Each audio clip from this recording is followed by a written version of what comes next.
नमस्कार। वेद व्यास जी द्वारा रचित महाभारत को बाल महाभारत के रूप में हम पढ़ रहे हैं और इसी श्रृंखला में निरंतर आगे बढ़ते हुए आज मैं आपको जो कथा सुनाने जा रही हूँ, जो उस कथा के बारे में बताने जा रही हूँ, वह है अम्बा और भीष्म की। आपको पता है कि विचित्रवीर्य के विवाह के लिए काशी नरेश की 3 कन्याओं का जब स्वयंवर होना था, आप इस कथा को यहाँ पढ़ेंगे, अपने आप स्वयं भी इसका अध्ययन करेंगे और अभी ध्यानपूर्वक सुनते रहेंगे कि काशी नरेश की तीनों राजकुमारियों अम्बा, अंबिका और अम्बालिका, इन तीनों का जब स्वयंवर हो रहा था तो स्वयंवर से पूर्व ही जो अम्बा थी वो अपने लिए वर पसंद कर चुकी थी। लेकिन जब भीष्म उस सभा में पहुँचे तो किसी की हिम्मत नहीं हुई कि वह उनका सामना कर सके या उनके समक्ष सच्चाई रख सके। और इसी कारण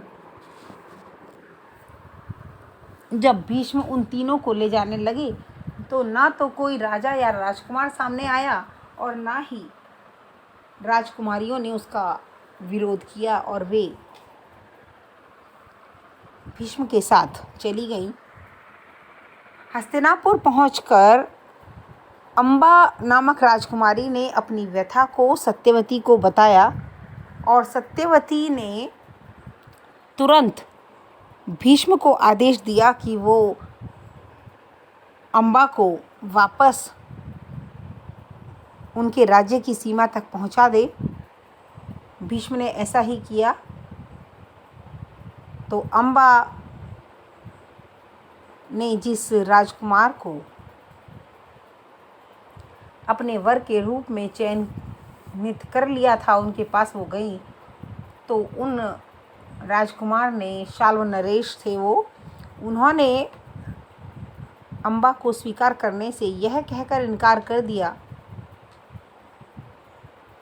कि वह जीती हुई वस्तु जो किसी और ने जीत ली हो और उनके द्वारा हारी गई हो, उसे स्वीकार नहीं कर सकते। वो अम्बा को एक वस्तु कहकर उन्हें उनके आत्मसम्मान को ठेस पहुंचाते हैं और अम्बा वहाँ से वापस आ जाती हैं और वापस आकर वो सीधे भीष्म से मिलती हैं और कहती हैं कि सिर्फ तुम्हारे कारण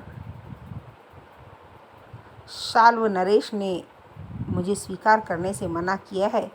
अब मैं अपने पिता के घर भी नहीं जा सकती, इसलिए तुम्हें मुझसे विवाह करना होगा। भीष्म अपनी प्रतिज्ञा को दोहराते हैं और किसी भी कारण से विवाह करने से इनकार कर देते हैं। भीष्म के इनकार से आहत अम्बा वहाँ से चली जाती हैं और एक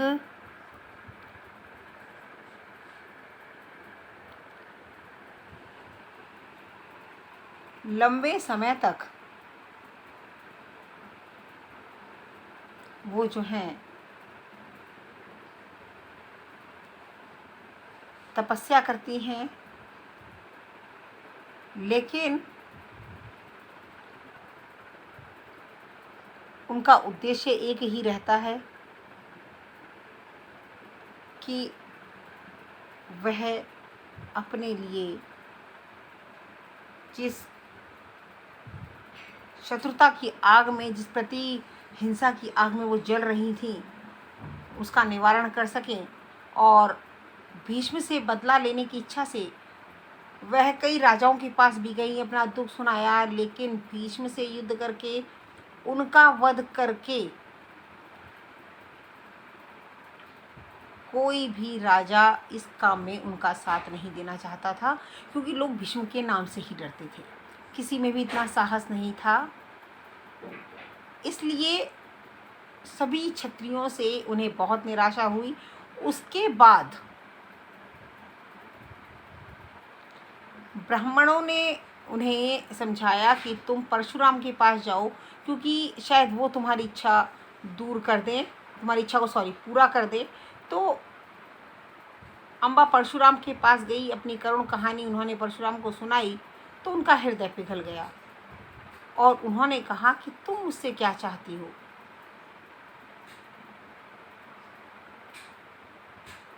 तो अम्बा उन्हें कहती हैं कि मेरा तो एक ही उद्देश्य है कि किसी तरीके से भीष्म की मृत्यु हो, आप उससे युद्ध करें और उसे मृत्यु प्रदान करें। परशुराम अम्बा की बात सुनकर तैयार भी हो गए, बड़े उत्साह के साथ युद्ध करने गए, युद्ध के लिए ललकारा। दोनों कुशल योद्धा थे, धनुष विद्या के बारे में उनकी जानकारी बहुत अच्छी थी, जितेंद्रिय थे, दोनों ब्रह्मचारी थे। समान योद्धाओं की टक्कर, लगातार युद्ध होता रहा, लेकिन हार जीत का निर्णय नहीं हुआ। तो परशुराम ने अंत में हार मान ली। उन्होंने अम्बा से कहा, मेरे वश में जो था मैं कर चुका, अब तुम्हारे लिए यह उचित है तुम भीष्म की शरण लो। पर अम्बा ऐसी बातों से विचलित होने वाली नहीं थी। उसने वन में जाकर तपस्या शुरू की और तपस्या और तपोबल में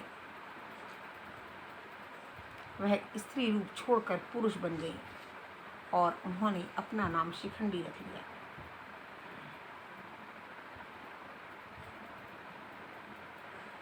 अब कौरवों और पांडवों के बीच कुरुक्षेत्र के मैदान में जब युद्ध हुआ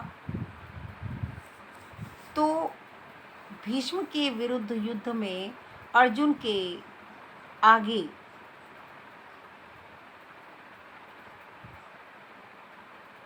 शिखंडी थी और ज्ञानी भीष्म को पता था कि शिखंडी का रूप धारण किए हुए यह अम्बा है।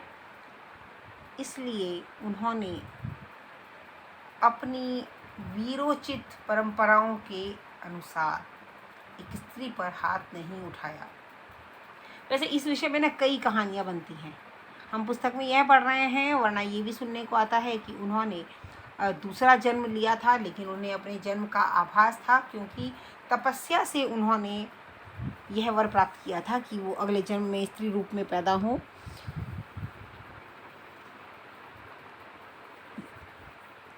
लेकिन वह स्त्री रूप उनका गोपनीय रहे, असल में वो पुरुष रूप में ही रहें, ताकि जब वो भीष्म के सामने जाएं तो वह उनकी अंत का कारण बन सके। और वही हुआ, जब शिखंडी सामने आई तो भीष्म ने अपने हथियार रख दिए और अर्जुन ने उन पर तीर चलाए, जिससे आहत होकर भीष्म का जो है वो पृथ्वी पर गिर गए। ये कहानी थी भीष्म और अम्बा की। इसके साथ ही विदुर का नाम महाभारत में सुनने को मिलता है। विदुर जो थे विचित्रवीर्य की रानी अंबालिका की दासी के पुत्र थे और यही विदुर जो वो धर्मदेव जिन्हें कहा जाता था, और वे आगे जाकर विदुर के नाम से प्रख्यात हुए, बहुत बड़े धर्मशास्त्री राजनीतिज्ञ थे। हम एक एक चरित्र के बारे में जान रहे हैं कौन कैसा था। और युवावस्था में ही पितामह भीष्म ने उनके ज्ञान और विवेक से प्रभावित होकर उन्हें धृतराष्ट्र का प्रधानमंत्री बना दिया था।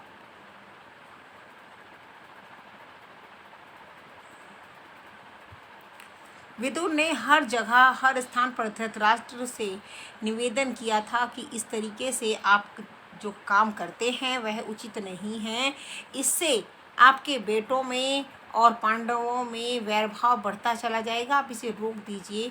लेकिन धृतराष्ट्र विदुर की बात से प्रभावित नहीं हुए और वह हमेशा दुर्योधन के पक्ष में फैसले करते रहे।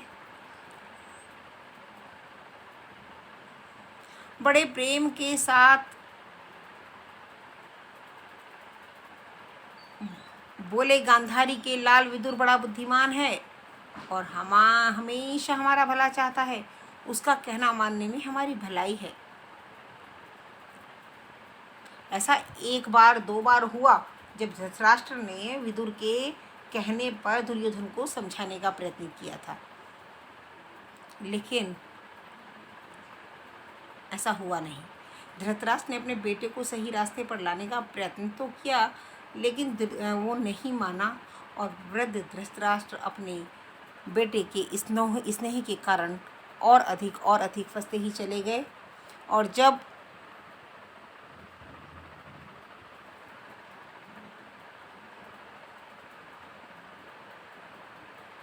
धृतराष्ट्र अपनी इसी कमजोरी के कारण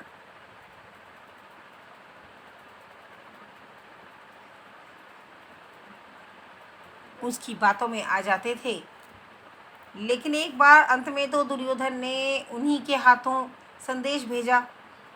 तो दुर्योधन ने कहा कि बुलाया ही विदुर ने है, तो मैं कैसे मना कर सकता हूँ। फिर यह कहकर युधिष्ठिर ने भी इस खेल के लिए हाँ कर दी थी, और जिसके कारण आगे की सारी कहानी आपको समझ में आएगी। युधिष्ठिर को भी उसके भाइयों ने बहुत रोका था, विदुर ने बहुत समझाया था, लेकिन कालचक्र कहें या कुछ भी, हम यहाँ केवल विदुर की बात कर रहे हैं। और इसलिए मैं पुनः बस आपको यही बताऊंगी कि महाभारत में विदुर जैसा नीतिवान ज्ञानवान कोई नहीं था। आज के लिए इतना ही। धन्यवाद।